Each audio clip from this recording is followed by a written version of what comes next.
자, 세 번째 썰 한번 가보도록 하겠습니다. 댓글 컨텐츠고 영상 제목, 저희 어머니도 동네 건물주 할머니한테 1,000만 원 빌려줬다가 몇 년째 못 받고 있습니다. 라는 영상에 달린 댓글입니다. 건물주면 돈 많을 텐데 보통 사람들이 이렇게 생각하죠. 건물주면 보통 조물주 위에 건물주 있는 거 아니야? 건물주면 동네 유지고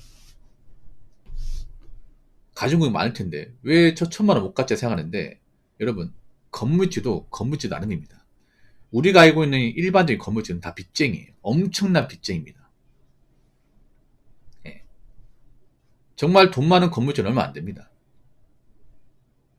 사람들은 건물주라 무조건 돈 많고 자본 많고 월세 따박따박 받아갈 거라 생각하는데, 요즘에 건물주 중에 월세 구경도 못하는 건물주도 많이 있어요. 여러분, 생각해보세요. 여러분, 요즘에 보면 공시 건물도 많잖아요.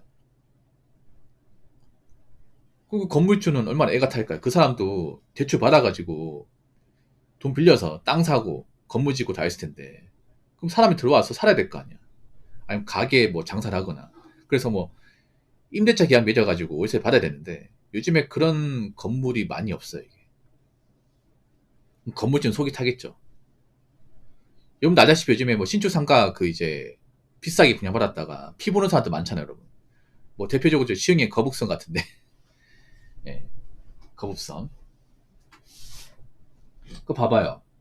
그 거북선 분양받은 사람도 그 거북선 분양받을 때 비용이 7억 8억입니다. 근데 막상 자기 자본이 1억밖에 안 돼요. 나머지 돈은 다 대출이야. 그럼 그 사람이 정말 돈 많으니까 분양받았다 얘기할 수 있을까? 아니잖아요. 근데 욕심 가지고 함부로 그렇게 대출받고 있다가 지금 골러가신 분도 많잖아요, 이게. 여러분, 왜 오피스텔 그런 원룸 건물주도 사실 알고 보면 엄청난 빚쟁이에요. 물론 자기 자본이 어느 정도 들어가 있습니다. 근데 노후 대비수단으로 좀 나이가 좀 있는 586이나 이제 베이비붐 세대분들이 돈을 모아놨다가 있잖아요. 있는 거 없는 거 다 털어가지고 대출 정말 만땅으로 받아가지고 빌라나 오피스텔 사신 분들이 많아요. 그래서 빚이 못하면 5억 이상 이렇게 되는 사람 많아.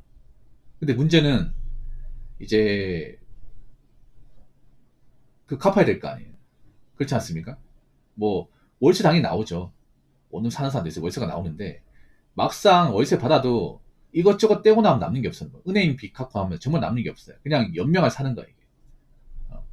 여러분 동네에 그런 오피스텔 있죠. 아니면 원룸 그런 뭐 건물주 이런 분들 있죠. 아니면 여러 채 가지고 있는 사람들도 막상 대충 갖고 나면 이제 얼마 없어요. 물가가 비싸다 보니까. 저 건물주 할머니도 마찬가지예요. 저 건물이 뭐 적은 건물 아니겠지.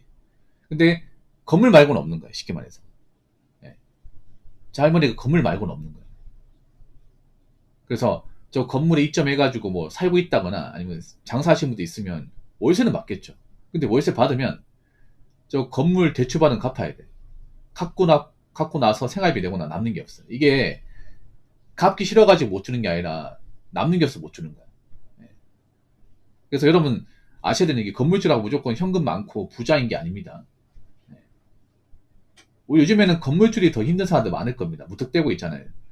그 노후주비 수단으로 뒤 안 바라보고 연끌하다시피 해가지고 거액이 대출 받아가지고 이제 건물주로 생활하는데, 문제는 빚 갚는 게 쉽지 않은 거예요, 이게.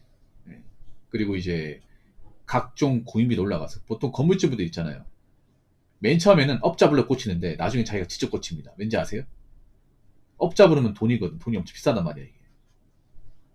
그러니까 이제 단순 뭐 있잖아요. 뭐 수도 교체, 뭐 변기 교체 이런 것들은 막 직접 하신 분들 많아요. 그런 거 돈 아끼는 거죠, 이제. 근데 이제 방수 이런 거는 이제 업체 불러야겠지만, 여러분 있잖아요. 특히 아는 사람끼리 동거래 하면 안 돼. 아는 사람끼리. 제가 한 말씀 드리자면, 이런 불경기 때는 아는 사람이 가장 무서워. 아는 사람이. 오랫동안 한 동네에서 알고 지낸 사람이 가장 무서워. 왜냐? 오랫동안 한 동네에 알고 지냈다는 건 서로의 처지를 다 알고 있다는 거고, 그 방은 정이 깊다는 거잖아. 한국 사람은 정이 깊으면 살인을 못 합니다. 못 해요. 특히 여자분들 못 하거든요. 특히 여자분들 정이 약하기 때문에 아마 어머니도 할머니에 대한 좀 오래 이렇게 자주 왕래하면서 자주 얼굴 보고, 그리고 이제 밥도 같이 먹고 이렇게 뭐 반찬 같은 거 주고받고 하면서 아마 정이 돈독해졌을 겁니다. 그래서 할머니의 부탁을 거절 못했을 거야. 앞으로 한 동네 쭉 사는 건데 이 할머니 건물주고 이 동네 유지인데 그래도 옛 정이라는 게 있는 건데 내가 어떻게 저 할머니의 부탁을 거절할 수 있을 것인가. 그동안 뭐 내가 얻어먹은 것도 있는데. 근데 이게 무서운 거예요. 아무리 얻어먹은 게 많아도 봐봐. 1,000만 원 적은 돈 아니잖아요. 어머니도 돈이 많아가지고 1,000만 원 빌려준 게 아니겠죠. 근데 예적 생각해서 빌려준 거겠지. 그리고 저 할머니 건물주니까 당연히 돈 많으니까 금방 갚겠지 생각했는데 알고 보니 그런 거예요. 현실은 예, 그냥 건물주는 맞는데 빚이 엄청 많은 건물주죠. 요즘엔 그리고 뭐 정말 노른자장이 건물 아니면 팔리지도 않습니다. 이게. 그래서 법원 경매에도 이런 건물 같은 거 많이 올라옵니다. 근데 안 사요 이게. 안 사잖아. 유튜브 같은 거 보니까 뭐 이제 원래 건물이 20억 주고 샀는데 못 갚아가지고 뭐 보험 경매 넘어왔는데 계속 유찰돼가지고 최종 나타낸 금액이 2억이에요. 2억. 나도 10이죠 이게. 요즘에는 건물도 함부로 샀다면 골로 갑니다 이게. 이제 뭐 건물 사가지고 뭐 노후 준비 잘해가지고 이걸 건물 더 비싸게 팔아야겠지 이런 맘 먹다가 반에 반에 반가격도 못 받아 이게. 그래서 다시 한번 말하지만 아는 사람이라고 무조건 믿고 따르면 안 됩니다. 예. 한국 문제가 뭐냐면 이런 정에 대해서 좀 관대하게 생각하는 분들이 많아요. 특히 나이가 좀 있는 분들이. 그래서 뭐 오랫동안 알고 지낸 사람이 어려움에 처해 있으면 뭐 도와주고 뭐 돈 부탁 같은 게 있으면 들어줘야 된다고 알고 있는데 그걸 들어주면 뭐해? 안 갚으면 완전 남인데.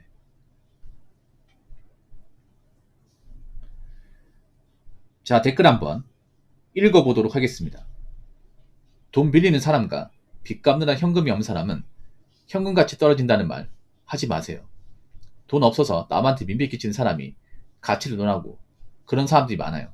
라고 적으셨습니다. 난 개인적으로 어이가 없는 말이 뭐냐면 왜 가진 것도 없는 사람이 왜 뭐 현금은 가치가 없다. 화폐 가치 떨어진다. 뭐 이런 말 하는 거 아니면 뭐 투자파에다 돈 다 꼬라박아가지고 아예 자산이 없는 사람들이 항상 하는 말이 야 은행에 돈 넣어서 뭐하냐. 나 같은 투자하겠다. 근데 자기 자본 없어. 또 어떤 황당한 말이 있냐면 야 왜 이렇게 무식하게 은행에 넣어놓냐. 나 같으면 뭐 비트코인 투자하겠다. 근데 그 사람이 돈 다 꼬라박았어. 뭐 하자는 거야 도대체. 아니면 뭐 1억이 돈이냐? 야, 1억까지 할 수 있게 뭐가 있어? 이딴 얘기하고 있어. 근데 자기는 수중에 돈은 없고 빚만 4천만 원이야. 저걸 있잖아. 내가 가지고 있는 게 없으면 돈이 어쩌고 저쩌고 화폐 가치가 어쩌고 저쩌고 이딴 말 하지 마. 부끄러운 말이야 이게. 내 얼굴에 침 뱉겨 이게. 근데 이런 말 정말 많이 해. 비투하신 분들이. 자기가 투자로 재본 것도 없으면서 현생이 안 좋으면서 그럼 자기 걱정해야 될 거 아니야. 근데 투자를 안 하고 있어 이게. 그러니까 그 모양 그 꼴을 사는 거지. 적어도 있잖아요. 내가 1억을 가지고 있는 게 아니면 1억이 어쩌고 말하지 마 그냥. 그냥 가만히 있어. 그냥 닥치고 있어 그냥. 내가 돈이 없잖아. 내가 투자 손실 많이 봤죠. 그러면 투자가 어쩌고 저쩌고 뭐 화폐 가치가 어쩌고 저쩌고 그딴 말 하지 마. 그냥 입국 다물고 있어 그냥. 그런 사람들 엄청 많습니다. 집을 가진 것도 없고 뭐 해놓은 것도 없고 뭐 모아놓은 것도 없어. 근데 뭐 돈 모아서 뭐하냐. 뭐 힘들게 뭐 은행에 저축해서 뭐하냐. 나 같으면 뭐 그렇게 안 하겠다. 뭐 그딴 말 하고 있어요. 좀 가만히 있으면 안 됩니까? 또 얘기하면 댓글로 또 쫄래쫄래 와가지고 뭐 투자야 먹고 산다. 이렇게 또 댓글 하는 사람이 있어. 내가 최근에 비트코인 관련 썰을 풀다 보니까 이 냄새를 맡고 또 코인 중독자들 좀 몰리는 것 같아. 코인 중독자들. 여러분도 봤을 거예요. 근데 웃기고 맞지 않습니까? 막상 그렇게 자기가 재미 봤다고 하는데 진짜 재미 보고 정말 이렇게 좀 이득 본 사람들은 조용히 있어 여러분. 조용히 있어요. 내가 느끼는 게 뭐냐 하면 내가 좀 많이 벌었다고 함부로 설치면 안 돼. 그리고 댓글로 뭐 이렇게 자기가 뭐 재미 봤다 뭐 투자로 뭔가 이렇게 이득 봤다 하는 사람 중에 진짜로 별로 없어요 진짜로. 그리고 앞으로 정말 이득 볼지 손해 볼지 봐야 돼.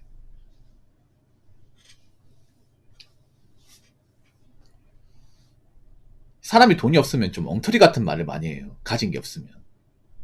그냥 단순히 돈이 없다고 해서 그냥 금전이 부족한 게 아니라 좀 뇌가 망가진 말은 너무 쉽게 해, 이게. 아니, 내가 돈이 없어. 내가 좀 처지가 안 좋고, 내가 누구한테 뭔가 이렇게 훈계하고, 내가 뭘 할 처지가 아니잖아. 내가 지금 내 코가 석잔데,